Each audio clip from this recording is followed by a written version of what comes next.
पढ़ाने वाला काबिल हो और पढ़ने वाला ज़हीन हो तो अल्लाह से ज्यादा कोई काबिल नहीं, उससे बड़ा कोई आलिम नहीं, मुस्तफा से ज्यादा कोई ज़हीन नहीं।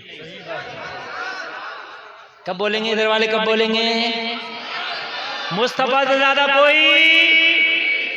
अगर नबी सोए तो उसका दिल जागता रहता है।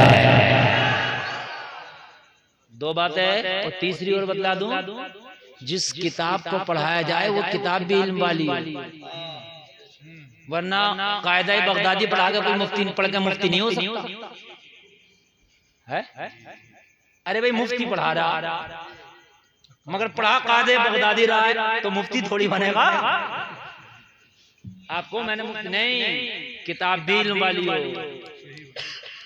किताब भी। जोर से बोलो।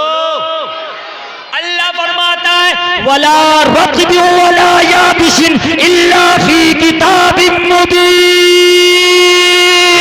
अल्लाह फरमाता है हमने खुश्की और तरी की कोई ऐसी चीज छोड़ी नहीं जो कुरान में बयान करना भी हो। तो सबसे ज्यादा इल्म वाली किताब कुरान, और कुरान को पढ़ाया खुदा ने, पढ़ा मुस्तफा ने। जिस किताब को पढ़ाया गया वो किताब है कुरान, तो नबी से ज्यादा इल्म किसे हो सकता है? बात है, क्या बात है? पढ़ाने वाला अर्रहमानु अल्लमल कुरान। रब ने, रहमान ने अपने हबीब को कुरान सिखा दिया। सिखाने वाला खुदा, सीखने वाले मुस्तफा। और जिस किताब को सिखाया गया वो क्या है? कुरान करीम। तो ना कुरान जैसी इल्म वाली कोई किताब और न कोई अल्लाह जैसा आलिम है। ओरिजिनल आलिम तो वही है, सब तो उसकी अता से है। आलिमुल गैब व शहादा वही, और मुस्तफा से बड़ा कोई ज़हीन नहीं। आप कहोगे कैसे? तो 7.5 लाख ज़बानें, किसी को 5 लाख ज़बानें, ये सब की सब ज़बानें लेके बैठे हैं और कोई एक ज़बान भी नबी ने ये नहीं फरमाया कि मैं वो भूल गया। नहीं, एक जगह भी मेरे नबी ने फरमाया हो कि हाँ वो क्या बात थी मैं भूल गया। हम कहते हैं भूल गए हैं? तो वो कह रहा वो तारिक मसूद पता क्या कह रहा वो नबी ने कभी लिखा नहीं, वो बेवकूफ, लिखता वो है जो भूल है।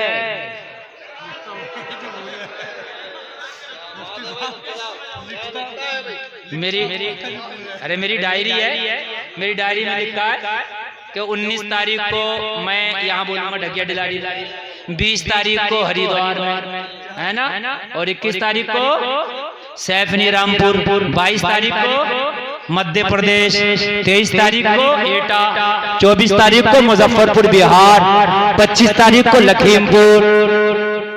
मेरी लिखा तो भाई लिखता वो है जो भूले, मैं ना लिखूंगा भूल जाऊंगा। नबी जब भूले नहीं तो लिखे क्यों? बहुत अच्छा। जब नबी भूले ही नहीं, और या फिर साबित करके नबी फला चीज को भूल गए, या साबित कर वो भूलते ही नहीं तो लिखे क्यों? क्यों भाई कलम खराब करे और क्यों डायरी खराब की जाए भाई?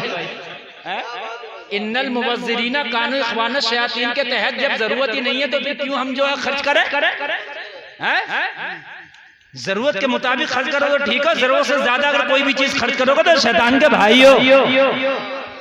जब नबी भूलने मेमोरी ऐसी है, मेरे अल्लाह ने नबी को मेमोरी ऐसी दी जो भूलने से पाक है। क्यों लिखे? कहा कुरान सहाबा ने लिखा तो ठीक है, उन्हें जरूरत थी उन्होंने लिखा। मेरे नबी ने कहा लिखो लिखो भाई, जरूरत है तुम्हें, लिखा। और जैसी जैसी जरूरत पड़ी कुरान कई तरह से लिखा गया। मेरे नबी के सामने किसी ने पत्थर पे, किसी ने खाल पे, किसी ने पत्ते पे लिख दिया। फिर जरूरत पड़ी एक जगह करो तो एक जगह हजरत उस्मान गनी के जमाने में, जैसी जरूरत पड़ी।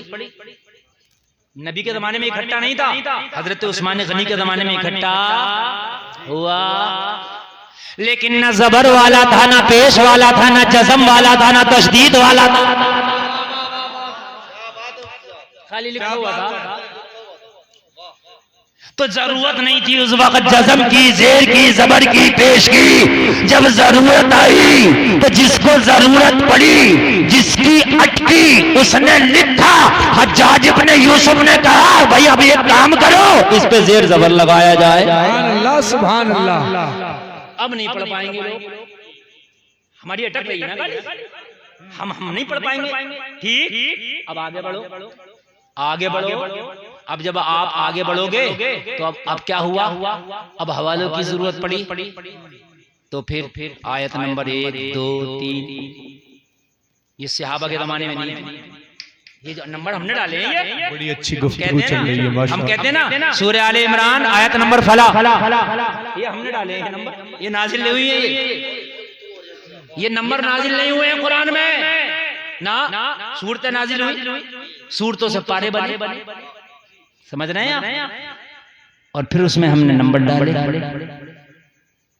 और जरूरत पड़ी तो हाशिए पे लिख दिया गया, कहीं लिखा मुआनका इंदल मुताखिरीन या इंदल मुतकद्दिमीन जी लिखा है। मतलब ये 3-3 नुक्ते होते हैं लगे हुए, जैसे कहाँ है ज़ालिकल किताबु ला रैब फी, ला रईब पे भी 3 नुक्ते लगे हुए हैं, आयत टैप और फी पे भी 3 नुक्ते देख लेना, इसको बोलते हैं मुआनका। ये क्या है, ये है इन दोनों में से एक पे रुकना। अगर दोनों पे रुके जब भी माना समझ में नहीं आएगा, और अगर एक पे रुके, अगर दोनों पे नहीं रुके तब भी माना समझ में नहीं आएगा। दोनों में से एक पे रुकना, तो उसमें लिखा है इंदल मुतकद्दिमीन, यानी पहले पे रुकना तो मुतकद्दिमीन, और अगर बाद वाले पे रुकना तो मुताखिरीन। इतनी बात समझ में आ रही है कि नहीं आ रही है? आ रही है तो अच्छी बात है। जैसे मैं ये कहूं उठो मत बैठो, क्या मतलब समझ में आया बताओ? नहीं, सब उठो मत बैठो, आप करें बैठे रहो, उठो मत बैठो, मैं कह रहा हूं उठो मत बैठो, मेरा मतलब तो ये था भाई, दोनों मतलब लिए जा सकते हैं ना इससे। मैंने कहा उठो मत बैठो, बगैर सांस तोड़े कह दिया मैंने, उठो मत बैठो, तो दोनों है। अरे दोनों है कि नहीं है? सांस तोड़ दिया जी। उठो मत बैठो, कोई भी एक तरीका नहीं निकाल सकता इसका, दोनों है। तुम कहोगे बैठे रहो तो मैं कहूंगा ना, मैं तो ये कह रहा हूं उठो मत बैठो। तुम कहोगे हजरत खड़े होने कह रहा हूं, तो मैं कहूंगा ना, मैं कह रहा हूं उठो मत बैठो। बात है कि नहीं? तो इसलिए कुरान को समझ के पढ़ो। ऐसे नहीं होता कि हमने तीजे में 5 कुरान पढ़ दिए, पढ़ा एक भी नहीं। कुरान भी ऐसा पढ़ा जा रहा है, ऐसा पढ़ा जा रहा है जैसे क्रेटा में 6 गेर आ रहे हैं ना। नहीं, हंसने की बात नहीं, समझने की है। तीजे में कुरान पढ़ लिया, पौन पारा पढ़ लिया, इधर पंजाब शुरू हो गई, तो इसने डाला छठा वाला गेर कि अब जो शुरू हो गया आप बड़ी। अरे भाई ये क्या तरीका है यार? अगर पौन पारा पढ़ लिया यहीं बंद करके रख दे, कोई जरूरी नहीं पूरा पारा पढ़ा जाए, जितना पढ़ लिया इतने का सवाब मिल जाएगा। ये बिगाड़ेगा, इसका आजाब जरूर मिलेगा तुझे। होता कि नहीं होता कि पूरा करो जल्दी से। एक कुरान शरीफ तो हो ही जाए, एक तो हो जाए, जरूरी नहीं है एक हो जाए, 15 पारे हो जाए, 10 हो जाए, समझ रहे हैं आप? हाँ। तो ये जो मानका है ना, इसमें एक पर रुकना। अब जब हम रुक जाएंगे हम कहेंगे उठो मत बैठो, बात समझ में आ गई? हजरत ये कह रहे हैं उठ जाओ, हैं? और हमने अगर हम जो है बाद वाले पहले वाले पे हम जो है नहीं रुके, तो हमने कहा उठो मत, सांस तोड़ दो, बैठो तो पता चला उठने मना करना। तो सांस तोड़ना इसलिए क्या है? जरूरी है। क्या है सांस तोड़ना? जरूरी है। तो कुरान शरीफ का भी मामला ये है मेरे भाइयों, ऐसा नहीं है कि जैसा चाहो पढ़ दो, जैसा चाहो पढ़ के निकल जाओ। कुरान शरीफ को भी जो है समझने की कोशिश करो, सही तरीके से पढ़ो, तो इंशाअल्लाह पढ़ने का सवाब भी मिलेगा और फिर पढ़ने में मजा भी आएगा। क्या आएगा? तो ये जो नुक्ते हैं, ये जो मैंने बताया, ये पहले नहीं थे, उन्हें पहले पता था, सब कुछ उन्हें मालूम था, वो इतने काबिल थे, सहाबा थे, उन्हें पता था कहाँ वक्त करना कहाँ नहीं करना। लेकिन अब जो नाज़िर आदमी है उसे क्या पता बेचारे को कहाँ ठहरना कहाँ ठहरना। तो अब लिखा गया मुआनका करके 3 नुक्ते लगा, ये नाज़िल नहीं हुए, लिखे गए। ठीक है, नबी को भी पता था कैसे पढ़े जाएंगे, सहाबा को भी पता था कैसे पढ़े जाएंगे। कितनी चेंजिंग आती रही लिखाई, बोलो आती नहीं कि नहीं आती नहीं। कुरान वही रहा, कुरान का लफ्ज नहीं बदला, नुक्ता नहीं बदला, समझने के लिए क्या करते रहे, समझने के लिए जरूरत के मुताबिक। अब एक चीज और आ रही है कुरान में, आप देखो ना, कहीं पीला रंग है, कहीं लाल रंग है, कहीं हरा रंग है। हाँ, जहां इख्फा करना वहां हरा लगा दिया, जहां इजहार करना वहां लाल लगा दिया। रेड कलर के यहाँ बिल्कुल भी आपको रुकना नहीं है, लगा दिया नहीं। क्या ये नाजिल हुए रंग? नहीं नाजिल हुए, आसान कर दिया। कुरान वही है, कुरान वही है, कुरान नहीं बदला। तो मेरे भाई आप मुझे बताएं, मुस्तफा को कौन पढ़ाता? तुम्हें अभी सही से कुरान पढ़ना तो आता नहीं है, मुस्तफा को पढ़ाने की बातें करते हो। क्या बात है, क्या नुक्ता है। तुमने वो कुरान पढ़ा जिस पर मुआनका लिखा हुआ, जिस पर लिखा हुआ ये तोई की आयत है, जिस पे लिखा हुआ ये वक्फ लाजिम है, वो तो तुमने कुरान पढ़ा है। जबर जेर वाला तो कुरान पढ़े हो, नबी को पढ़ाने की बात करते हो। अरे बात है कि नहीं है? मदरसे में बच्चे तो पढ़ ले, उसमें जेर जबर लगा हुआ है कि नहीं लगा हुआ, वो तो कुरान पढ़े हो और नबी को पढ़ाने की बात करते हो यार। अजीब मसला है मेरे भाई। मेरे नबी से ज्यादा इल्म नहीं हो सकता, इसलिए कि पढ़ाने वाला खुदा भी लाजवाब, पढ़ने वाले मुस्तफा भी लाजवाब, जिस किताब को पढ़ाया गया वो किताब भी लाजवाब। तभी तो आला हज़रत कहते हैं या रसूल अल्लाह,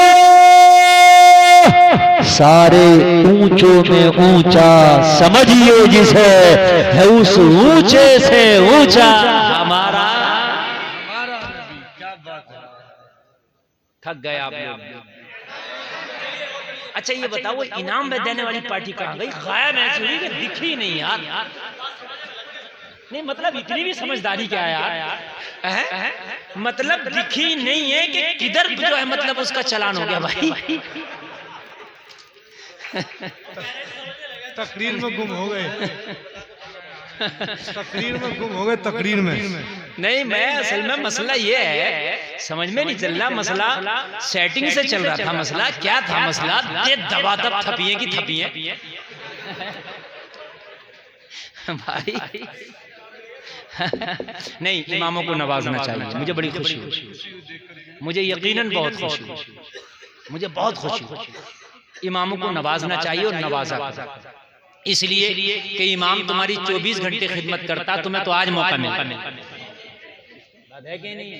ये बहुत अच्छी बात है। अल्लाह आपको सलामत रखे, ऐसे ही अपने इमामों को नवाजते। हम समझ रहे हैं आप, ये खुश रहेंगे तो इंशाअल्लाह आपके कारोबार में अल्लाह बरकतें ज्यादा फरमाएगा। ठीक है भाइयों, बड़ी अच्छी गुफ्तगू हुई है, अल्लाह में इस पर अमल की। ने आपको एक फरमाइश नहीं, देखो हमने अब भी ना हमने टाइम बहुत ज्यादा बोल दिया आपकी। नहीं, अब आपकी हमने मोहब्बत हो। अब हमारी 17 तारीख में आपको तकरीर सुनना है, और जो इंशाअल्लाह हम आएंगे और आप सब लोग को लाना है। नहीं बहुत हो गया अब्दुल भाई। अरे नहीं, 1 घंटे से ऊपर तकरीर निकल गई। हाँ हो गई 3 मिनट, अंदाजा है। अरे वो लड़की वाले को 1 घंटा अलग से चाहिए, ऐसे नहीं।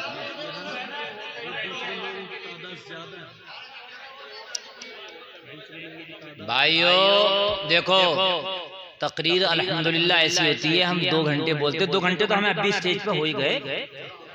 1 घंटा तकरीर से पहले, 1 घंटा तकरीर में, 2 तारीखें हो गई यार, और क्या लोग मेरी जान लोगे। 2 तारीखें हो गई, 2 घंटे हो गए। माशाअल्लाह इतना अच्छा खिताब हो गया और इतनी जहनी तकरीर हो गई। यकीन मानना मैंने बहुत जहनी तकरीर की है, बहुत जहन से तकरीर मैंने की है, बहुत जहनी तकरीर की है, समझ रहे हैं? मैंने जितना भी मैं बोला, अरे काश इतना आप पहले बोलते कि हजरत बोल जाइए, सब बाद में कराओ काम, पहले हजरत को बुलवाओ। उस वक्त सब कोई नहीं बोल रहे थे, सब खामोश थे।